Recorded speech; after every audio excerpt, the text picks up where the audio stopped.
Yo, what up? What's going on, everybody? It's your boy TrentWherld, and today I have a story time to tell you guys. Now, in today's story time, actually, real quick, before I get into telling this story, there's something I need to tell you guys. So, this is kind of like a quick update slash story. I'll make this kind of fast so we can jump straight into the story. So, if you guys don't know yet, I graduated. I graduated high school, and yeah, if you guys didn't know, I did graduate. If you guys want to see some photos, they are up on my Instagram. You guys can go check them out. But yeah, so anyway, enough of that. Let's just jump straight into the story. So here we go. So this story time is a time where I saw a stranger, literally like a random stranger at 3 a.m. Yeah, this is kind of like the most craziest story I ever told. All right, so just get your snacks and just get ready for the story. So here we go. So one day, during my sophomore year of high school, it was like summer break, right? And I had this friend of mine who was kind of older than me. We'll give him a name. Let's call him Nick. So one day I wake up and I go through my day in the morning and I go eat breakfast. Then Nick calls me and he goes, "Yo, TrentWherld, what up?" I'm like, "What up, Nick? What's going on, dude?" He goes, "No, man. Hey, what's the move today?" I go, "I don't know, dude. What do you want to do?" He goes, "I don't know, dude. What do you want?" And we're kind of like thinking about what we want to do. I was like, "How about we go to the arcade?" He goes, "Bet. I'll come over to your house at 5. I'm like, "All right." So Nick shows up to my house. I jump in his car and we start driving off to the arcade. Now, let me just say this for the record real quick. In my hometown, there isn't a lot of things to do. So in my hometown, like I said, there isn't a lot of things. So if we had to, kind of do something fun, we kind of have to go to like different towns, kind of like outside of my hometown. So anyway, so me and Nick, we drive all the way to this arcade on like a different part of different town, and we get there, we start playing for the arcade. We kind of split up. So, me and Nick, I go on the left, Nick goes on the right, and we kind of split up, right? So like 3 hours goes by. I win some prizes, he wins some prizes, and then we have tickets on our cards. So if you don't know how a game works at an arcade nowadays, you kind of need to play some games to win tokens on your card. So anyway, so me and Nick, we cash in our arcade tickets, and we get what we want, and then we start driving we get outside and we get into his car, and we're starting to get hungry. So we get some food, and we went to I think a Sonic or something, and then we eventually got done eating. And then at this point it was probably around probably like 10 or 11 o'clock. So then Nick and I, we kind of get bored again. So we're thinking okay, what do you want to do now? Because at this point the arcade was about to close, because the arcade closed around probably 10 or 9. So I was like, "Hey, you want to go catch a movie?" He's like, "Sure." So we go to this movie theater. We go watch a movie, and at this point it's probably maybe around 11, 12. So then after the movie, me and Nick, we drive all the way back to our hometown, and we're driving back, and it's maybe around at this point probably 1 or 2 o'clock in the morning, and we're still driving. We're still trying to get there, and we stumble upon this kind of empty road, right? So there's this empty road. All there is just lights, full on lights. There are street lights, and we're still driving, right? All of a sudden, I see a person underneath one of the lights. And I tell Nick, I'm like, Nick, do you see that over there? He goes, yeah, what is that? Because we didn't know what it was. We had no idea what it was. We were confused. So then we kind of get a little bit closer, and we see that it's like literally like I would say like a 13 or 14-year-old girl. And she's sitting there underneath the streetlight crying. And we kind of, she's crying, right? So Nick pulls over, and me and Nick get out of his car. We start walking up to her, and like at this point she's just crying, and it's getting worse. So eventually me and Nick walk up to her, and we ask her like, hey, are you okay? And she goes, no. And we're like, oh, are you like, what happened? And so this girl, we'll give her a name because she told us her name. So I'm gonna kind of say her name and kind of not. I'm gonna give her a fake name. We'll call her Isabel. Isabel was crying, and the reason why she was outside in the middle of the dark at 3 a.m. was because that she got into an argument with her mom and how she ran away, and and she was scared, and she was afraid if she went back home that her mom would get angry at her. So then me and Nick are trying to calm her down, and we ask her like, hey, do you know where you live? And she goes, no. And we're like, like, what are we gonna do? So then I ask her this. I'm like, do you know where you live by? She goes, I live by a school. And I ask her like, what's the school name called? So she tells me the school name, and then it rings in my head. I'm like, hey, wait a minute, that's my old elementary school. So yeah, if you guys didn't know, I went to school in my hometown during my elementary school year. But anyway, so then me and Nick, we drive all the way to that school, and we kind of like go through the houses. And I ask her like, do you know what house you live like? Do you know like a design that your house is? She goes, it's the one with the brick walls. And so we're looking through like every house, and we stumble upon kind of like a brickish house kind of. And we're like, okay, that's got to be that one. So we go up to the door, and we go, hey, is this your daughter? And this guy walks out, and he goes, no. We're like, are you sure?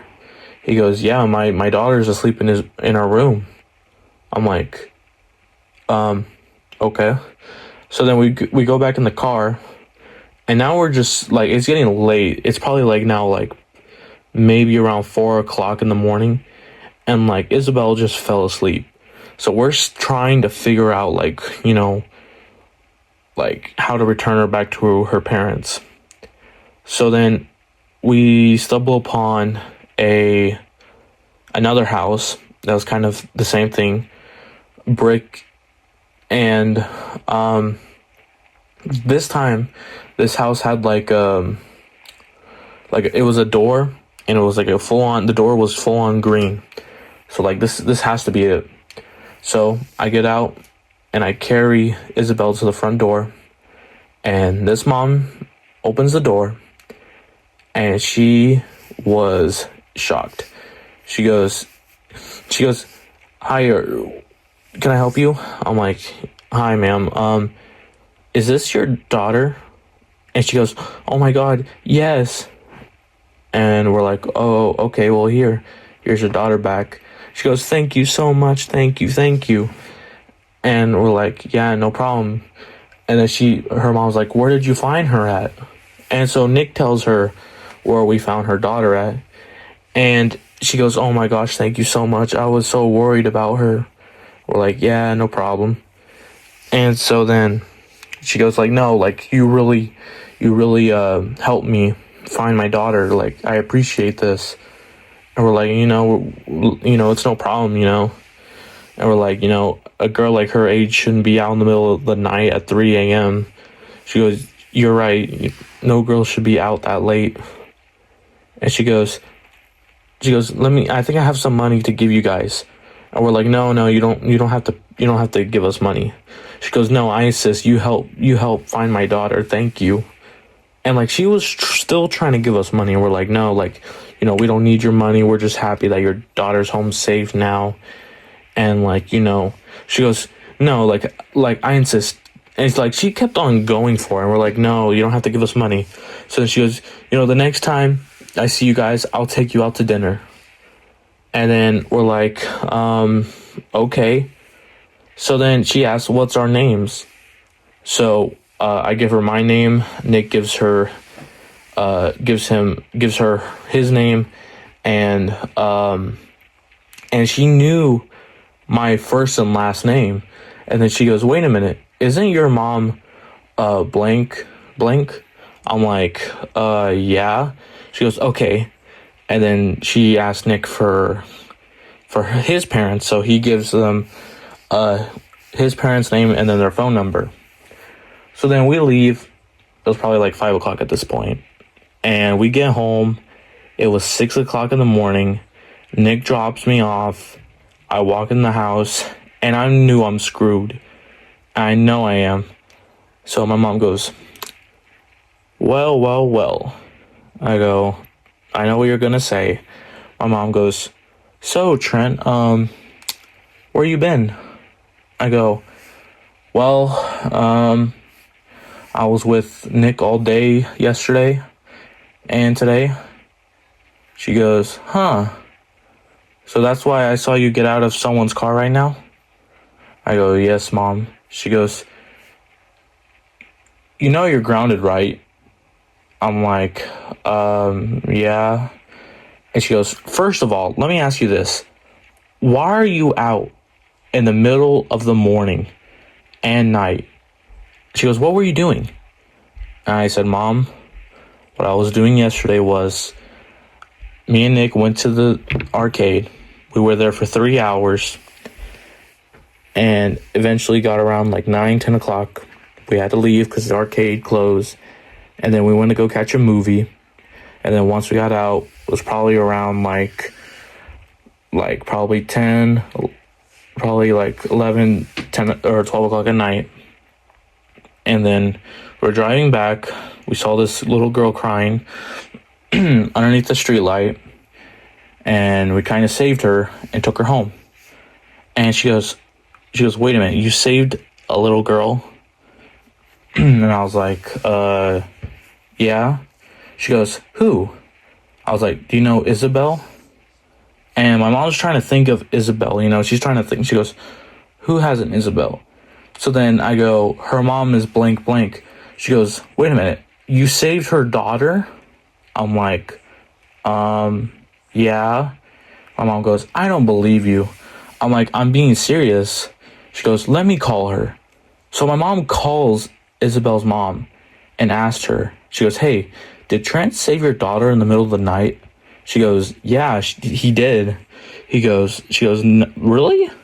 And she's like, yeah, like your son saved my daughter. Him and his friend saved her at 3 a.m. Like she went out missing, or she ran away from home and she went missing, and I called the police and they couldn't find her. So your son and his friend Nick, they were driving home from the movies, and they saw her standing outside in the cold, like underneath a street light, and saved her and took her home. She goes, oh wow, okay. She goes, yeah. So, and I told them that I would give them money, but they didn't want it. So I told them that the next time that I see them, I'll buy them lunch or dinner. She's like, oh, okay. So then the whole conversation ended. And like at this point, it was probably like Monday, because the day that I hanged out with Nick, it was probably like on a Sunday. So my mom goes, listen, Trent, I'm not going to be mad at you. I believe you now that you saved a girl who went missing. I'm proud of you for it. But this is what I'm going to do. And I'm like thinking, oh no. She goes, I'm gonna let you skip today because you seem tired. You haven't slept for a day. I'm gonna call the school and I'm gonna tell them that you are taking a day off because of what you did. And so let's see if they can excuse you for it. I'm like, okay. So anyway, I went up to my room. I fell asleep and I woke up. It was probably 8 o'clock. It was probably 8 or 6 o'clock. I don't remember, but I wake up. I go downstairs. I see my mom. She goes, hey, I called the school. They said they can excuse you for the day that you missed. I go, what did you tell them? So my mom told the school that I don't know why she said this. She told the school that I went to go for kind of like a DMV like practice thing, like written test, which I think it kind of worked. But anyway, so then my mom goes, hey, there's a gift for you. I go, where is it? She goes, it's in the kitchen. I go in the kitchen and there's a huge like full-on basket with a little card. And I get the card and it says thank you on it. I'm like thinking, okay. So I open the card, this little piece of paper, and it says this: thank you, Trent, for saving my daughter and for helping her and saving her from that night. I don't know if your parents raised you right, but you did a great thing and a great job for saving my daughter. Thank you so much. Here's this gift basket. And it went something like that. Like I said, I don't remember because this happened like probably now like 3 or 2 years ago now. Dang, bro. So I get this gift basket full of stuff, full like kind of like money and like chocolate. And I think Nick got one too, if I can remember. He told me. But yeah. To this day, I still talk to Isabel a little bit, and cause like sometimes she'll call me on her mom's phone, and like it's the cutest thing ever. Like she'll call me sometimes, and she'll say hi to me, and like and yeah, and me and Nick still talk about that story to this day. But yeah, but yeah, that's it. Like I said, to this day, I still talk to Nick, and I still talk to Isabel. So Isabel, if you are watching this video, you're welcome that I talked about this video because you've been telling me to release this story for probably like 2 years now. So you're welcome, Isabel. Shout out to you. But yeah, that's it. Anyway, I hope you guys enjoyed today's story time. If you guys did, please leave a like. Don't forget to subscribe. If you guys are brand new to the channel, feel free to leave your guys' story times with comments down below. And subscribe if you're new. See y'all later. Peace. I'm staying up and you won't take my place. I made like 30 just to